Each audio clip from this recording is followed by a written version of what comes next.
नमस्कार साथियों, स्वागत है आप सभी का एक बार फिर से आपके अपने YouTube चैनल पे। आज की डेट में लेकर आया हूँ आप सभी के लिए ITI first year electrician theory के ऑब्जेक्टिव टाइप के क्वेश्चन, जो कि टॉप 20 यहाँ पे क्वेश्चन कवर किए गए हैं, जो परीक्षा के लिए काफ़ी इम्पोर्टेंट है। और मैं आपको बता दूं, जितने भी क्वेश्चन यहाँ पर कवर किए गए हैं, बिल्कुल बेसिक टाइप के क्वेश्चन हैं, जो एग्जाम में बार बार पूछे जाते हैं। तो चलिए वीडियो को शुरू करते हैं क्वेश्चन नंबर 1 से। पहला क्वेश्चन साथियों आप सभी के सामने है, विद्युत धारा की इकाई क्या है। आप सभी को मालूम होना चाहिए विद्युत धारा की इकाई एम्पियर होती है, और विद्युत धारा का जो मापन होता है वो एम्पियर में होता है, जो 1 कूलाम प्रति सेकंड के प्रवाह के बराबर होता है। और ऑप्शन में जो आपको सही ऑप्शन देखने को मिल रहा है वो ऑप्शन नंबर बी देखने को मिल रहा है। तो बी साथियों आपका सही आंसर हो जाएगा, मिला लीजिएगा। आगे बढ़ते हैं, अगले सवाल को देखिए। अगले सवाल में पूछा जा रहा है कि ओम का नियम क्या है। जैसे कि ए ऑप्शन में दिया गया V बराबर आई आर, P बराबर भी आई, और सी ऑप्शन देंगे Q बराबर सी बी, और डी ऑप्शन दिया गया W बराबर क्यू बी। लेकिन इसमें जो आपका सही ऑप्शन होगा वो ऑप्शन नंबर ए हो जाएगा, V बराबर आई आर। क्योंकि साथियों आप सभी को मालूम होगा ओम का नियम एक ही बात कहता है, किसी चालक में प्रवाहित धारा का वोल्टेज से अनुपात चालक के प्रतिरोध के बराबर होता है, मतलब कि V बराबर आई आर। और ऑप्शन में जो आपको सही देखने को मिलता है वो ऑप्शन नंबर ए आपका सही हो जाता है। यदि आपको जानकारी पसंद आ रही होगी तो इस वीडियो पर एक लाइक जरूर कीजिएगा। आगे देखते हैं अगले सवाल को। अगले सवाल में साथियों पूछा जा रहा है कि विद्युत ऊर्जा की इकाई क्या है। साथियों विद्युत ऊर्जा की जो इकाई होती है वो जूल होती है, मतलब कि विद्युत ऊर्जा को जो मापा जाता है वो जूल में मापा जाता है, जो वोल्टेज धारा और समय के गुणनफल के बराबर होता है। आप सभी को मालूम होगा यहाँ पर जो आपका सही हो जाता है वो ऑप्शन नंबर ए आपका बिल्कुल करेक्ट आंसर हो जाता है। ध्यान रखिएगा। आगे देखते हैं अगले सवाल को। अगले सवाल में पूछा जा रहा है कि प्रतिरोध, जिसको इंग्लिश में हम रेजिस्टेंस बोलते हैं, का एसआई इकाई क्या है। साथियों यहाँ पर इसका एसआई इकाई पूछा जा रहा है। तो प्रतिरोध का एसआई इकाई जो होता है वो ओम होता है, और प्रतिरोध को ओम में मापा जाता है, ऐसे भी आप कह सकते हैं, जो वोल्टेज और धारा के अनुपात से जो परिभाषित किया जाता है। और ऑप्शन में जो आपको सही देखने को मिलता है वो ऑप्शन नंबर ए, ओम जो दिया गया है वो ए ऑप्शन दिया गया है। तो ए ऑप्शन साथियों आपका करेक्ट आंसर हो जाएगा।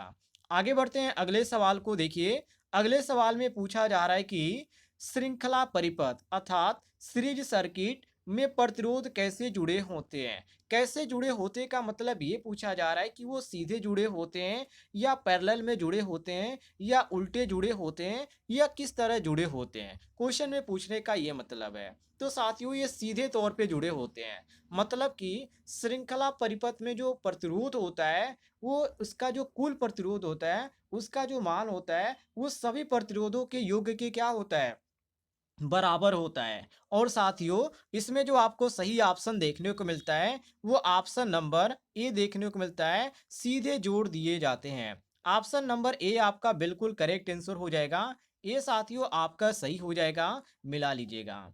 आगे बढ़ते हैं अगले सवाल को देखिए। अगले सवाल में पूछा जा रहा है कि विद्युत आवेश की इकाई क्या है। ये भी क्वेश्चन आपका बिल्कुल सिंपल है, लेकिन क्वेश्चन जो है ये उन लोगों के लिए काफी इंपॉर्टेंट है जो छात्र आईटीआई फर्स्ट ईयर के छात्र हैं। तो विद्युत आवेश की इकाई क्या होती है, कूलाम होती है। या आप ऐसे भी कह सकते हैं कि विद्युत आवेश का जो मापने की प्रक्रिया होती है वो कूलाम में होती है। और यहाँ पर जो आपका सही ऑप्शन दिया गया है वो ऑप्शन नंबर ए दिया गया है, कूलाम आप पढ़ सकते हैं, ए ऑप्शन दिया गया है। अगले सवाल की ओर बढ़ते हैं। अगले सवाल में पूछा जा रहा है कि विद्युत मोटर ऊर्जा को किस में बदलता है। जो विद्युत मोटर होता है वो ऊर्जा को किस में परिवर्तित करता है या बदलता है। तो विद्युत ऊर्जा से क्या होता है, यांत्रिक ऊर्जा होता है। क्या होता है साथियों, विद्युत ऊर्जा से यांत्रिक ऊर्जा होता है। और ऑप्शन में जो आपको सही देखने को मिलता है वो आप यहाँ पर ध्यान देखिएगा, यहाँ पर आपको बी ऑप्शन देखने को मिल रहा है। तो साथियों बी ऑप्शन आपका बिल्कुल करेक्ट आंसर हो जाएगा, मिला लीजिएगा। आगे बढ़ते हैं अगले सवाल की ओर। अगले सवाल में पूछा जा रहा है कि किसी चालक का प्रतिरोध किस पर निर्भर करता है। ये भी क्वेश्चन आपका काफी इजी है। देखिए, जो यहाँ पे पूछा जा रहा है किसी चालक का प्रतिरोध किस पर निर्भर करता है, तो साथियों जो रो बराबर आपका होता है, सूत्र रो बराबर होता है एल अपान ए होता है, ठीक है।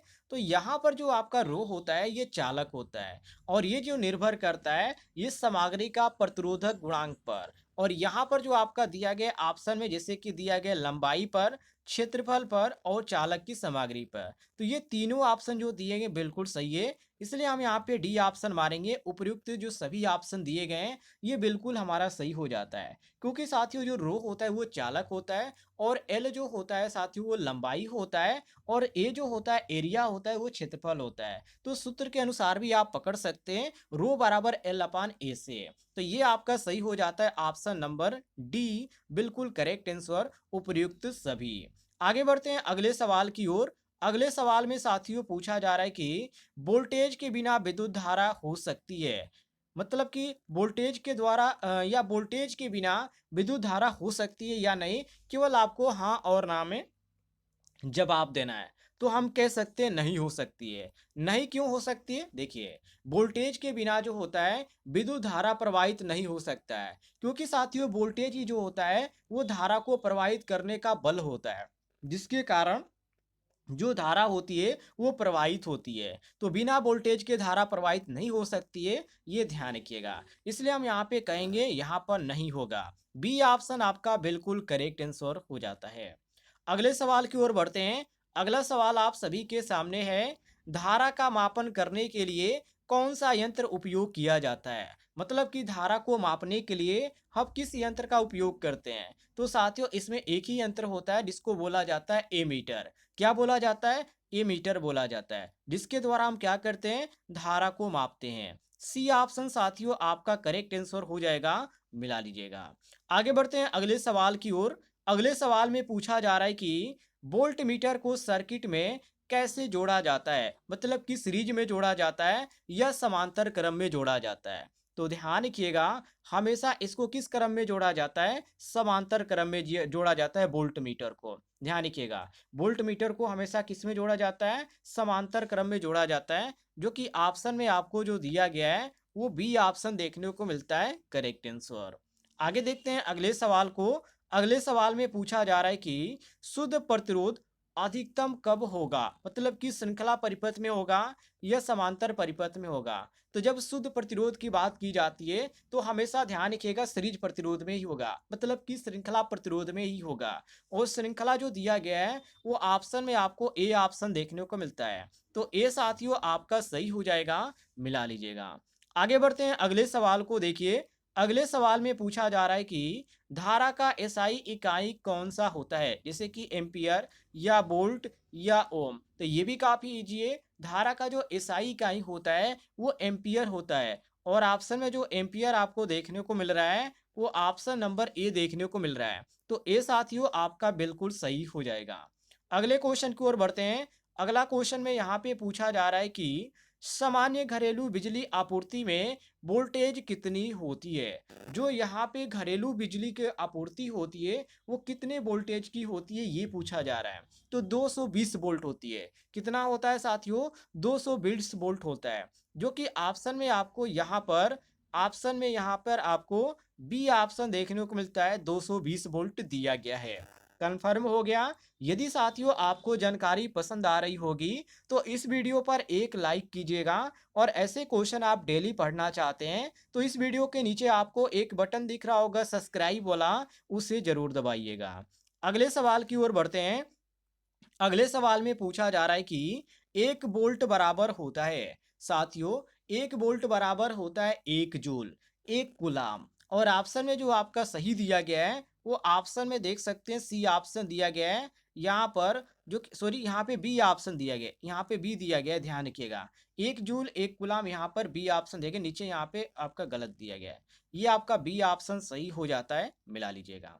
आगे बढ़ते हैं अगले सवाल की ओर। अगले सवाल में पूछा जा रहा है कि बिजली का खोजकर्ता कौन था? मतलब कि बिजली की खोज करने वाले व्यक्ति का क्या नाम था? तो उनका नाम था बेंजामिन फ्रैंकलिन। क्या नाम था साथियों? Benjamin Franklin. ध्यान रखिएगा, ये आपका ऑप्शन नंबर ए जो दिया गया है, ये आपका ए ऑप्शन बिल्कुल करेक्ट आंसर हो जाता है, मिला लीजिएगा। आगे बढ़ते हैं अगले सवाल को देखिए। अगले सवाल में पूछा जा रहा है कि पावर की इकाई क्या होती है। जो पावर की एसआई इकाई होती है वो क्या होती है, ये क्वेश्चन में पूछा जा रहा है। तो पावर की जो एसआई इकाई होती है साथियों, वो वाट होती है। क्या होती है? वाट होती है। ऑप्शन में जो आपको सही देखने को मिल रहा है वो ऑप्शन नंबर बी बिल्कुल आपका सही हो जाता है, मिला लीजिएगा। आगे बढ़ते हैं अगले सवाल को देखिए, क्वेश्चन नंबर 18 को, जिसमें साथियों पूछा जा रहा है कि यदि वोल्टेज बढ़े और प्रतिरोध स्थिर हो तो धारा पर क्या प्रभाव पड़ेगा, घटेगा या बढ़ेगा या स्थिर होगा। तो उस समय वो क्या होगी? बढ़ेगी। किस समय? यदि वोल्टेज बढ़ेगा और प्रतिरोध स्थिर होगा तो उस समय क्या होगी साथियों? धारा बढ़ेगी। ऑप्शन आपका बी ऑप्शन बिल्कुल करेक्ट आंसर हो जाता है। आगे देखते हैं अगले सवाल को। अगले सवाल में पूछा जा रहा है कि प्रतिरोध का व्युत्क्रम क्या कहलाता है। व्युत्क्रम प्रतिरोध का मतलब कि उल्टा क्या कहलाता है। तो प्रतिरोधक का या प्रतिरोध का जो होता है उसको हम बोलते हैं चालकता। क्या बोला जाता है साथियों? चालकता बोला जाता है। तो ये आपका जो सही हो जाता है ऑप्शन नंबर ए, ये बिल्कुल करेक्ट आंसर हो जाता है। आगे देखते हैं अगले सवाल को। अगले सवाल में पूछा जा रहा है कि विद्युत परिपथ को तोड़ने के लिए कौन सा यंत्र प्रयोग किया जाता है। तो विद्युत परिपथ को तोड़ने के लिए हम स्विच का प्रयोग करते हैं, गैल्वेनोमीटर का तो हम बिल्कुल भी नहीं करते हैं। तो ये आपका जो सही हो जाता है ऑप्शन नंबर ए, ये हमारा बिल्कुल करेक्ट आंसर हो जाता है। आगे देखते हैं अगले सवाल को। अगले सवाल में पूछा जा रहा है कि विद्युत शक्ति का सूत्र क्या है। साथियों, विद्युत शक्ति का जो सूत्र होता है P बराबर वी आई भी होता है, P बराबर आई स्क्वायर आर भी होता है, या P बराबर वी स्क्वायर अपान आर भी होता है। मतलब कि विद्युत शक्ति का कई सूत्र होते हैं और ये सभी सूत्र आपको क्रम वाइज देखने को मिल जाते हैं। तो हम कह सकते हैं उपयुक्त जो सभी ऊपर दिए गए हैं ऑप्शन वो क्या है? बिल्कुल सही है। तो इसलिए हमारा डी ऑप्शन बिल्कुल सही हो जाता है, करेक्ट आंसर। आगे देखते हैं अगले सवाल को। अगले सवाल में साथियों पूछा जा रहा है कि कूलाम का नियम किसके बीच बल की बात करता है। मतलब कूलाम का नियम किसके बीच बल का प्रभाव करता है या बात करता है। तो साथियों ये जो होता है दो आवेशों के बीच होता है। तो यहाँ पर जो आपको दो आवेशों के बीच वाला ऑप्शन दिया गया है वो यहाँ पर दिया गया बी ऑप्शन। और ऐसे भी आप यहाँ पर इसको पकड़ सकते हैं क्योंकि कूलाम का नियम एक ही बात कहता है कि दो स्थिर बिंदु आवेशों के बीच का बल उनके आवेशों के गुणनफल के समानुपाती होता है और उनके बीच की दूरी के वर्ग के क्या होता है? व्युत्क्रमानुपाती होता है। तो इसको परिभाषा के अनुसार भी आप इसको पकड़ सकते हैं। तो यहाँ पर जो हमारा सही ऑप्शन होगा वो ऑप्शन नंबर साथियों बी होगा। बी आपका करेक्ट आंसर हो जाएगा। आगे बढ़ते हैं अगले सवाल को देखिए। अगले सवाल में पूछा जा रहा है कि चालक में धारा का प्रवाह किसके कारण होता है। वेरी वेरी इंपॉर्टेंट क्वेश्चन है। तो साथियों इसमें मुक्त इलेक्ट्रॉन होता है। क्या होता है? मुक्त इलेक्ट्रॉन होता है, जिसके द्वारा क्या होता है? चालक में धारा का प्रवाह होता है। और ऑप्शन में आपका ए ऑप्शन दिया गया है। या आप ऐसे भी कह सकते हैं कि चालक में मुक्त इलेक्ट्रॉन ऊर्जा प्रवाहित करते हैं जिससे विद्युत धारा का निर्माण होता है। ऐसे भी आप कह सकते हैं। ऑप्शन आपका जो ए दिया गया है, ए ऑप्शन आपका सही हो जाता है। आगे देखते हैं अगले सवाल को। अगले सवाल में पूछा जा रहा है कि समानांतर परिपथ अर्थात पैरेलल सर्किट में वोल्टेज कैसे रहता है। समान रहता है या भिन्न भिन्न रहता है या शून्य रहता है। तो ये समान रहता है। समांतर परिपथ में वो भी वोल्टेज की यदि बात किया जाए तो वो क्या रहता है? हमेशा समान रहता है। ये साथियों आपका करेक्ट आंसर हो जाएगा। आगे देखते हैं अगले सवाल को। अगले सवाल में पूछा जा रहा है कि शॉर्ट सर्किट में प्रतिरोध का मान कैसा होता है। तो शॉर्ट सर्किट में प्रतिरोध का मान जो होता है बहुत ही कम होता है, क्योंकि शॉर्ट सर्किट में प्रतिरोध जो होता है वो अनंत होता है और कम हो जाता है। तो जिससे क्या होता है, जो बड़ी मात्रा में धारा प्रवाहित होती है ये जो होती है उस समय नुकसानदायक हो जाती है। तो यह आपका जो सही हो जाता है ऑप्शन नंबर में, यहाँ पर जो सी ऑप्शन दिया गया है बहुत ही कम, ये सी ऑप्शन आपका करेक्ट आंसर हो जाता है। आगे बढ़ते हैं साथियों अगले सवाल को देखिए। अगले सवाल में पूछा जा रहा है कि विद्युत धारा के प्रवाह की दिशा क्या होती है। साथियों जो विद्युत धारा के जो प्रवाह की यदि बात करें तो हमेशा आप ध्यान रखिएगा, विद्युत धारा जो होता है उसकी दिशा धनात्मक आवेश के प्रवाह की दिशा की ही मानी जाती है। मतलब कि इलेक्ट्रॉन विपरीत दिशा में ये प्रवाहित होता है हमेशा। लेकिन यहाँ पर क्वेश्चन में ये पूछा जा रहा है कि विद्युत धारा के प्रवाह की दिशा क्या होती है, तो हमेशा जो होती है वो इलेक्ट्रॉनों के विपरीत दिशा में होती है। और ऑप्शन में जो आपका सही दिया गया इलेक्ट्रॉनों की विपरीत दिशा, ये आपका दिया गया साथियों ऑप्शन में बी ऑप्शन, इलेक्ट्रॉनों की विपरीत दिशा में हमेशा होती है, ध्यान रखिएगा। ये आपका बी ऑप्शन करेक्ट आंसर हो जाता है। आगे देखते हैं साथियों अगले सवाल को। अगले सवाल में पूछा जा रहा है इंडक्टर किसका प्रतिरोध करता है, सॉरी प्रतिरोध करता है। तो ये आपका इंडक्टर जो होता है ये किसका करता है, तो ध्यान रखिएगा इंडक्टर जो होता है साथियों जिसको हम चोक बोलते हैं, ये करंट के जो त्वरित परिवर्तन होता है उसका प्रतिरोध करता है। और ये जो करंट होता है साथियों, इस करंट को धीरे धीरे यदि बढ़ाते हैं और घटाते हैं तो इसमें बाधा भी उत्पन्न करता है, तो इसी को हम बोलते हैं साथियों प्रतिरोध। तो ये आपका ध्यान रखिएगा। तो ये आपका जो सही हो जाता है वो क्वेश्चन के अनुसार हमारा सी ऑप्शन सही हो जाता है, करंट के परिवर्तन का। सी ऑप्शन आपका बिल्कुल करेक्ट आंसर हो जाता है। आगे देखिए साथियों अगले सवाल को। अगले सवाल में पूछा जा रहा है विद्युत परिपथ का कुल प्रतिरोध समांतर संयोजन में कैसा निकला जाता है, उसका सूत्र यहाँ पे पूछा जा रहा है। तो आप इसको ऐसे भी सूत्र के अनुसार इसको पकड़ सकते हैं जो कि 1/r बराबर 1/r1 plus 1/r2 plus 1/r3, ये इन्फिनिटी तक होता है। या आप इसको परिभाषा के तौर पे भी आप इसको पकड़ सकते हैं कि समांतर संयोजन में कुल प्रतिरोध का व्युत्क्रम सभी व्यक्तिगत प्रतिरोध के व्युत्क्रम के योग के बराबर होता है, ऐसे भी आप कह सकते हैं। तो यहाँ पर आपका जो सही देखने को मिलता है वो ऑप्शन नंबर बी देखने को मिलता है। तो बी साथियों आपका करेक्ट आंसर हो जाएगा। अगले सवाल को देखते हैं। अगले सवाल में साथियों यहाँ पे पूछा जा रहा है कि विद्युत चुंबकीय प्रेरण अर्थात इलेक्ट्रोमैग्नेटिक इंडक्शन का नियम किसे कहते हैं, तो ये साथियों फैराडे का नियम है। ये फैराडे का नियम है, ऑप्शन बी आपका सही हो जाएगा। और माइकल फैराडे ने विद्युत चुंबकीय जो प्रेरण का नियम है ये दिया था कि एक बदलते चुंबकीय क्षेत्र के कारण एक प्रेरित धारा उत्पन्न होती है। तो यहाँ पर हमारा वही यहाँ पर क्वेश्चन में पूछा जा रहा है, तो ये फैराडे के दिए अंतर्गत दिया गया था। बी ऑप्शन आपका करेक्ट आंसर हो जाएगा।